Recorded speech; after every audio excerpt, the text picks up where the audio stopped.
केलं, त्यांच्या भावना सुद्धा जाणून घेतल्या. सर काय वाटतं तुम्हाला, कारण विधान भवनामध्ये तुम्ही ऐकलं असेल हे प्रकरण, तुमच्या सहकार्यासोबत ऐकलं असेल, पण प्रत्यक्ष पाहिल्यानंतर परत काय भावना तयार झाली? नाही, प्रकरण अत्यंत चुकीचं आहे आणि अशा पद्धतीचं महाराष्ट्रामध्ये तरी अपेक्षित नाही.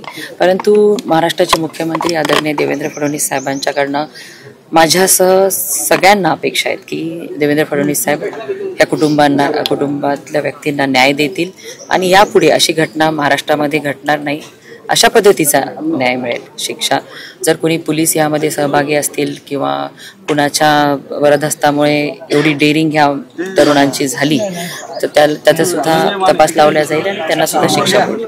तुमचं कुटुंब मागच्या 30-40 वर्षापासून राजकारणामध्ये, तुम्ही सुद्धा ज्या मतदारसंघातून निवडत आहे तो मतदारसंघ इथून जवळच आहे. काय वाटतं की सरपंच त्या सिस्टीम मधला एक असा माणूस आहे की जिथं निवडून येणं फार अवघड असतं, निवडून आलं तर सतत 15 वर्ष एखादं गाव सोबत ठेवणं, अशा परिस्थितीमध्ये संतोष देशमुख यांनी हे गाव सोबत ठेवलं आणि अशा व्यक्तीची अशा क्रूरपणे हत्या होणं एक राजकीय नेता म्हणून काय वाटतं? नाही, अत्यंत चुकीचं. राजकीय नेत्या म्हणून नाही, शेवटी एक माणूस म्हणून सुद्धा अशा पद्धतीचं घटना घडणं हे म्हणजे दुर्दैव आहे. आणि परत ह्याच्यात तपास तर लवकर लागून जाईल, शिक्षा होईल, पण ही परत घटना घडू नये यासाठी सुद्धा चांगली शिक्षा करणं गरजेचं आहे. आता 14 दिवस उलटले आहेत, सर्वच्या सर्व आरोपी अद्यापपर्यंत अटक झाले नाही. सुरुवातीपासून असं सांगितलं होतं की पोलिसांच्या जी काय त्यांनी भूमिका याच्यामध्ये बजावली त्यामुळे ही घटना खरं तर घडायला बळ नाही. एकंदरीत गृह विभागातच हे सगळं अपयश आहे, पोलिसांचं अपयश आहे. नाही, बघा, देवेंद्रजींनी जे उत्तर दिलं सभागृहात आपण सगळ्यांनी ऐकलेलं आहे.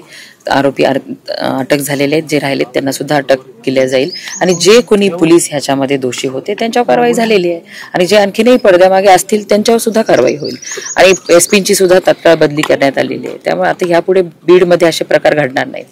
पोलीस अधिकाऱ्यांवर कारवाई होती, मात्र यातलं ते राजकीय इन्व्हॉल्वमेंट आहे, त्यांच्यावर पूर्ण तपास झाल्यानंतर नाव पण समोर येत. स्वतः देवेंद्रजींनी नाव घेतलेलं आहे सभागृहामध्ये, त्यांच्यावर सुद्धा कारवाई होईल, पण त्यासाठी पूर्ण तपास होणं गरजेचं आहे. ते झाल्यानंतर त्यांच्यावर पण कडक शिक्षा होईल. थँक्यू.